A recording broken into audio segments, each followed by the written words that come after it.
Please react to Slap Help.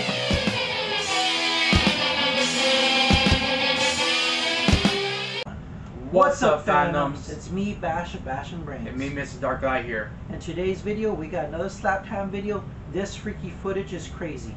Let's get into it. In this episode, you're going to see the scariest videos that are trending right now. Let's take a look.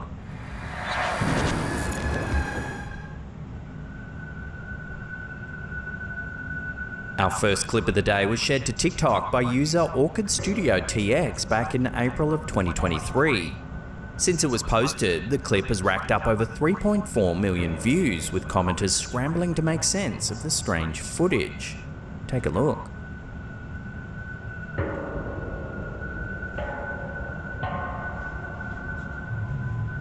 Oh, okay, the car door opens. The door just swings open. Some commenters even claim you can see the interior locks moving before the door swings open.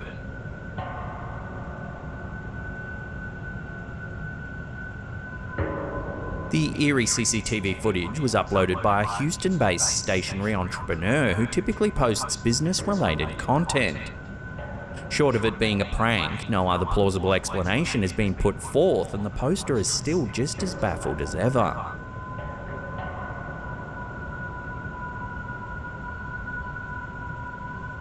It's just a door opening, that's all it is. That's why it goes. They probably thought they were gonna make a lot of views on it. Probably they did. A woman on TikTok named Katiana Ortiz posted a video showing her and her friends wandering around late at night near the Colorado Street Bridge in Pasadena, California.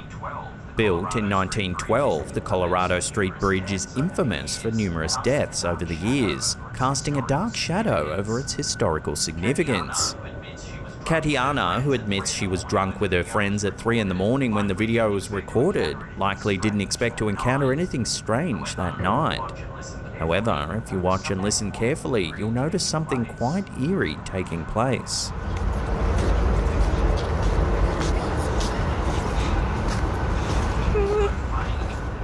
Although faint, there's a whisper in the background that sounds like someone saying, "Please come back."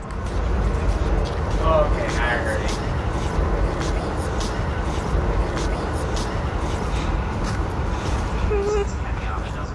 Since Katiana doesn't react to it, it's likely she didn't hear it at the time and only noticed it later when reviewing the footage. One commenter shared a chilling story. One time I went there with my sister, and a couple of nights later she woke up at the middle of the night and asked if I heard a woman asking, "Where's my baby?" After doing some research, they discovered that a woman had died in an accident near the bridge while her child managed to survive. So what do you think? Could the whispered words, "Please come back," be related to one of the tragic incidents that happened in the area? Or are people reading too much into the clip? Sorry about that. So I know that bridge because oh my gosh, been there before. Mosaji, other YouTubers have been there. This bridge is really popular, by the way. I think if you go to the bridge, there's like a black fence thing around it so people won't jump off. I think that's the bridge. I don't know if I might be right, I might be wrong, but that bridge looks really familiar because they will go down there and start doing the EMS and stuff to see what stuff happens. But yeah, no, I get you. Like, probably they just got bored and they're just wanting to walk around the park. I think this is like literally like a walkway park. Yeah. Walking bike trails and stuff like that. That happens to be around the bridge.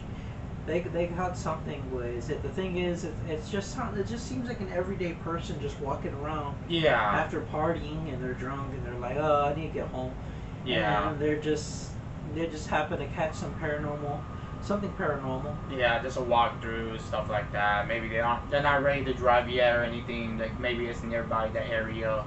Just want to walk around and stuff. It happens all the time. Stuff happens like that most of the time. I think she did react because she did freak out a little bit.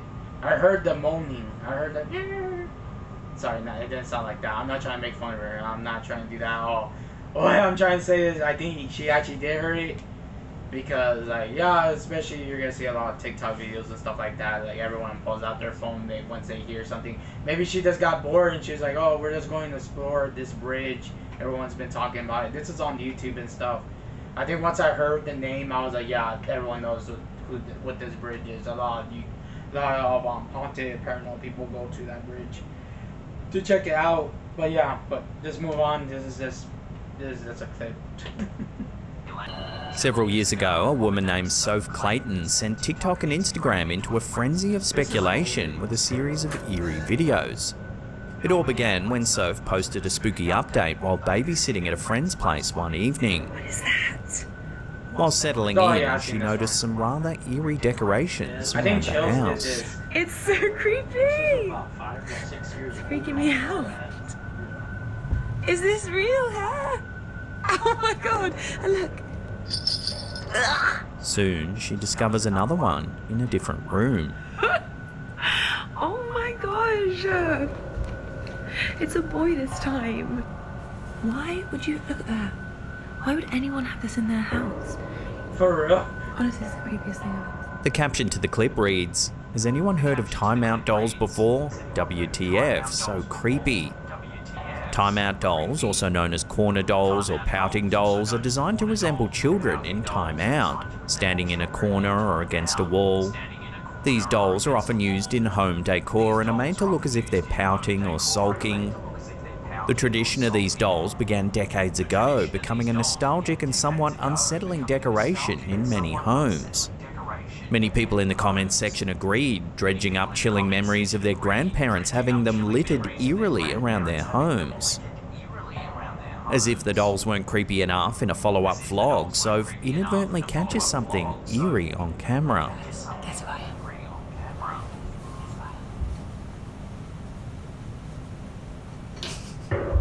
Oh. Something seems to move in the mirror.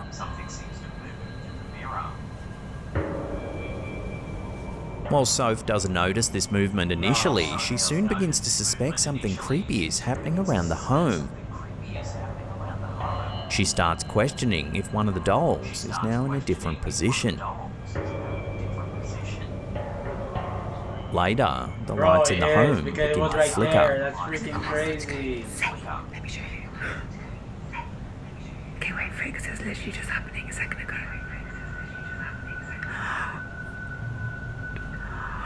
That's when something else happens. Max? Better not be out of bed.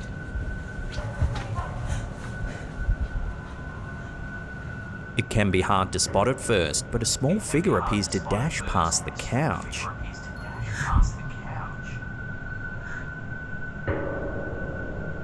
It all becomes a bit too much for Soph to handle, and she decides to leave the house. Okay, I think I'm just gonna get up and go. This is really freaking me out. It's no surprise that these videos went viral, capturing the imagination and fears of millions of people.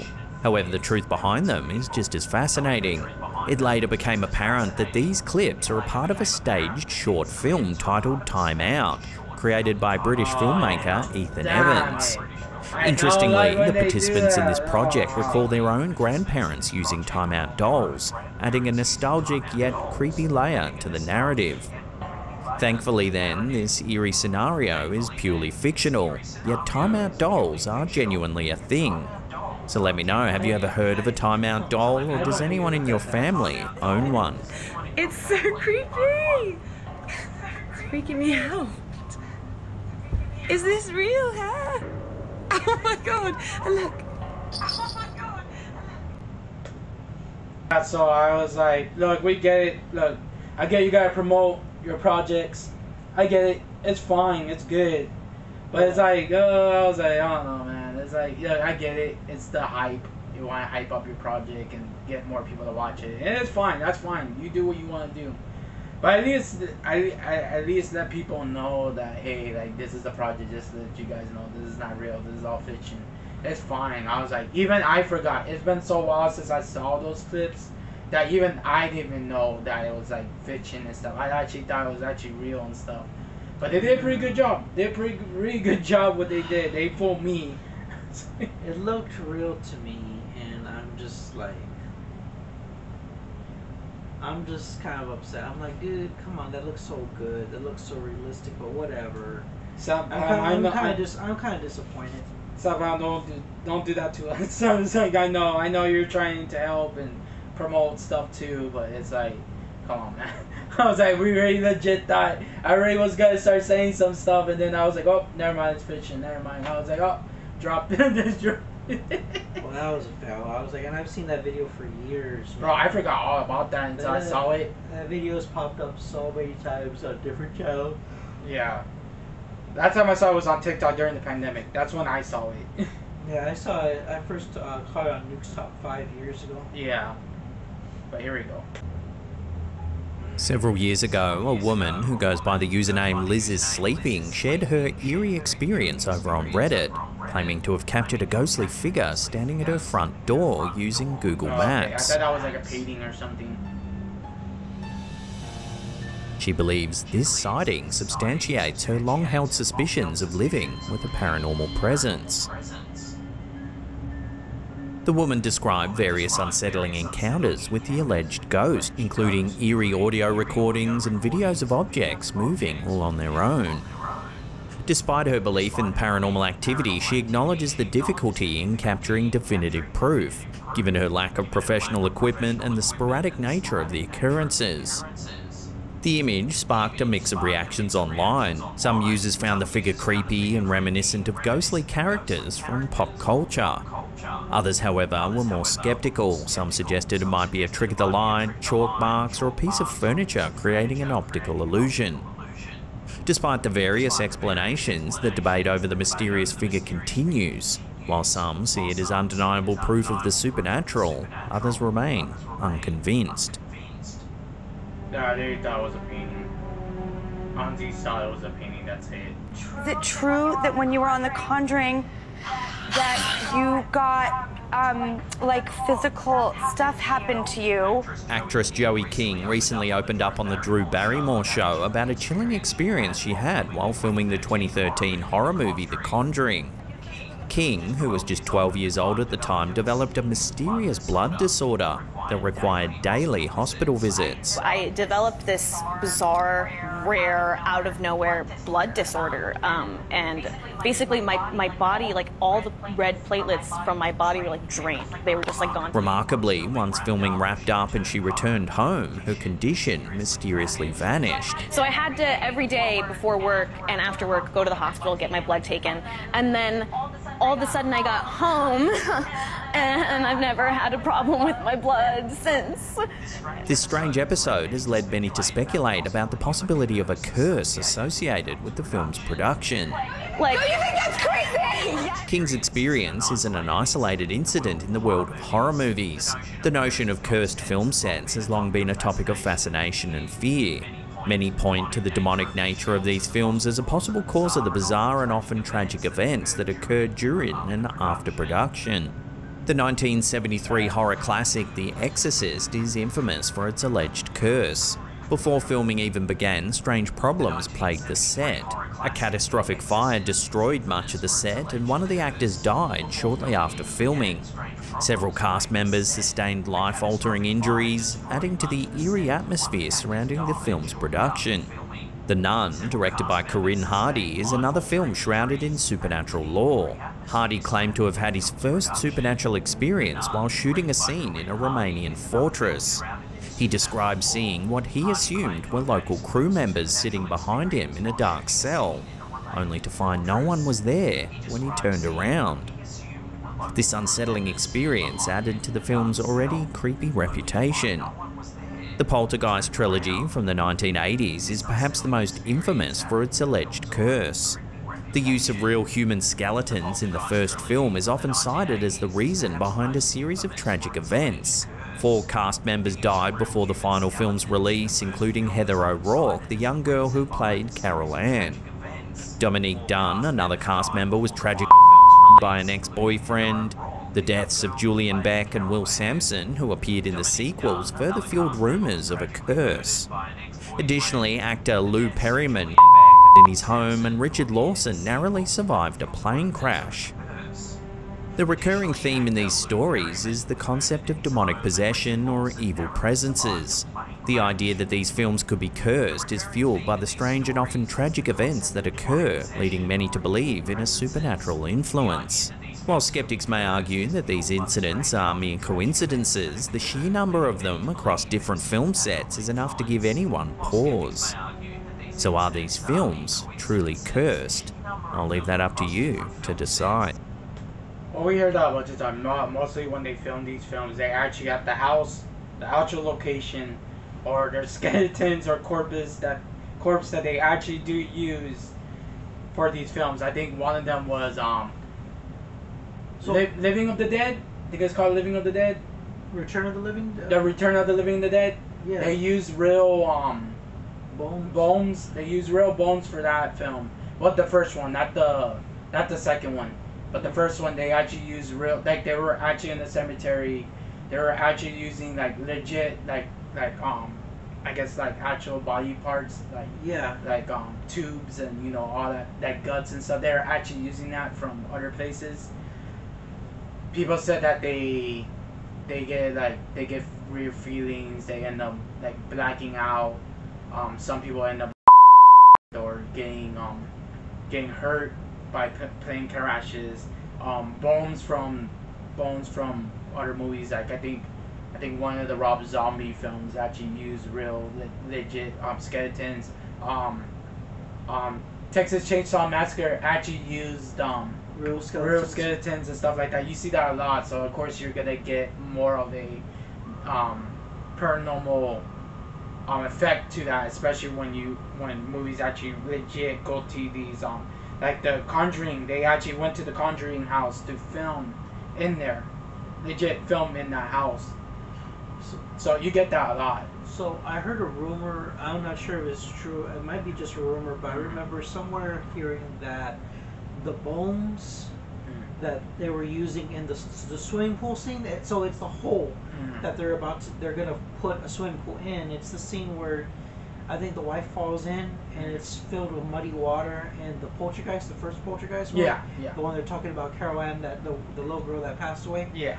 So those bones, there was something that somebody brought up that they found out that there were Native American bones. Yeah.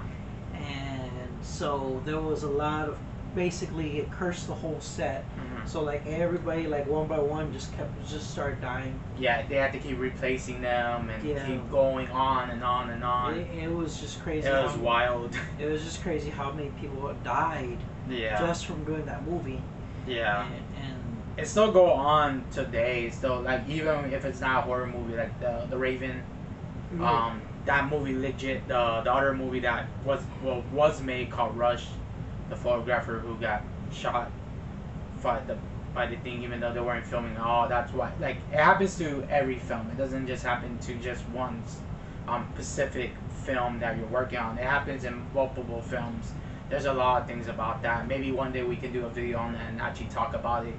But yeah, like, this stuff happens all the time. So like, is there a curse? Is it not a curse? I don't know. To be honest with you, it's like, hey, if you're bringing real things to a set, there is gonna be paranormal affections to that, and stuff just happens.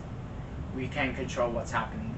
All we can do is just keep just doing what's best for the art and best for the people who have passed. But yeah, that's what happens a lot, man. Like, we hear this a lot of times. Like, it happens every time. So yeah, sorry about that, guys. Oh, you're good. It's the next one. Strange one uploaded to TikTok by user Velvet and Films. It's some CCTV footage that shows something rather odd. Oh yeah, he disappeared. As the car passes, he walked in and disappeared. Begins to vanish. Unfortunately, as is often the case with these odd little clips, there's little to no accompanying info, so we can't dig any deeper. So for now, this bizarre sighting will have to remain a mystery. I don't think, man. You don't know what happened. Like I said, it might be a spirit, or it might time travel. Coming up in our last segment, we take a look at one of the greatest Bigfoot encounters of all time. But before we do, remember to hit that subscribe button, then tickle that little bell icon there and turn on all channel notifications. That way you'll be in the loop every time we drop our scary and creepy videos. Throughout the history of cryptozoology, few stories are as bizarre and compelling as that of Albert Ostman, a Canadian prospector who claimed he was abducted by a Sasquatch and held captive for 6 days. This extraordinary event purportedly occurred near Toba Inlet, British Columbia in 1924. Ostman's tale, which he kept secret for over 3 decades, has become a legendary account among Bigfoot enthusiasts and skeptics alike. Albert Ostman, a seasoned lumberjack and woodsman, ventured into the remote forests of British Columbia for a vacation in 1924. Despite having heard local stories of man-beasts roaming the woods, Ostman was a skeptic. However, his skepticism was challenged when he experienced an encounter that would haunt him for the rest of his life. According to Ostman, while sleeping one evening, a Sasquatch purportedly lifted him up while he was still in his sleeping bag and carried him through the rugged terrain for approximately 3 hours. When Ostman was finally put down, he found himself on a plateau, surrounded by a family of 4 Sasquatches, 2 adults and 2 children. One of the adults was reported to be around 8 feet tall. For 6 days, Ostman claimed he was held captive by the Sasquatch family. Despite the unusual circumstances, Ostman said the creatures didn't do any harm. He observed their behaviour and daily routines. The female Sasquatch was noted for washing and stacking leaves, while the family provided him with sweet-tasting grass to eat. Ostman, who had a gun with him, chose not to use it, reasoning that the creatures hadn't shown any aggression towards him. His captivity came to an end when he used a clever trick to incapacitate the large male Sasquatch by feeding him some snuff, which made the creature groggy and allowed Ostman to escape. Ostman remained silent about his extraordinary experience for over 3 decades, fearing ridicule and disbelief. It wasn't until 1957, when Sasquatch stories started gaining media attention, that he decided to share his own account with a local newspaper, The Province. His story quickly captured the public imagination, adding fuel to the growing Bigfoot legend. Despite the sensational nature of Ostman's story, it faced significant skepticism. Critics point out the long delay before he made his experience public, suggesting it might be fabrication. Skeptic Joe Nickel has described the account as more likely the result of imagination than of recollection. Primatologist John Napier also expressed doubts, particularly regarding the limited food resources available to sustain such large creatures in the area. Bigfoot researcher Peter Byrne, while intrigued by the story, has stated he can't fully accept it without more concrete evidence. This sentiment reflects a broader skepticism within the scientific community, which often requires more substantial proof before accepting such extraordinary claims. Was all of it, but I can't really say much about that. A lot of people say stories, and I was really like silent. I'm like, what can we say? I was like, a lot of people can say they got kidnapped by Sasquatch or Bigfoot, aliens, game probe, and all that stuff. I can't really say anything about it because there's no proof.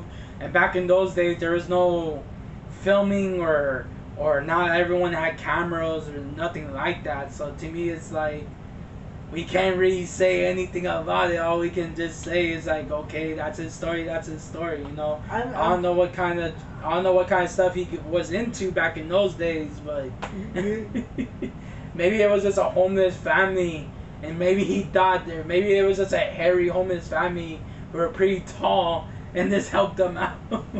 You know what? For me, my reaction to this is the fact that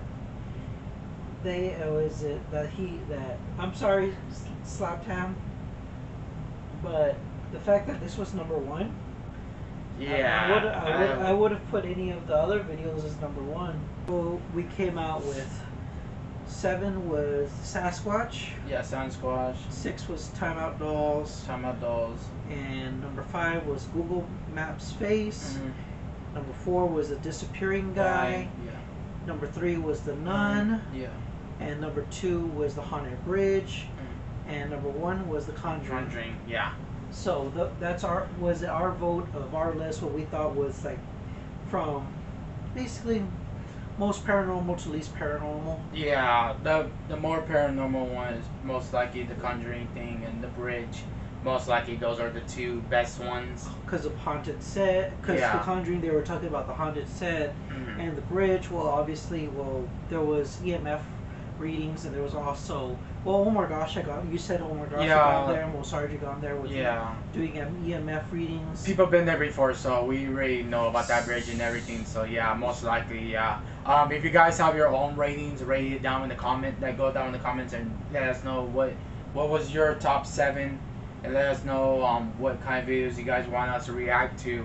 But sorry guys, it's been a while since we done a video. Like I said, stuff happens, everyday life.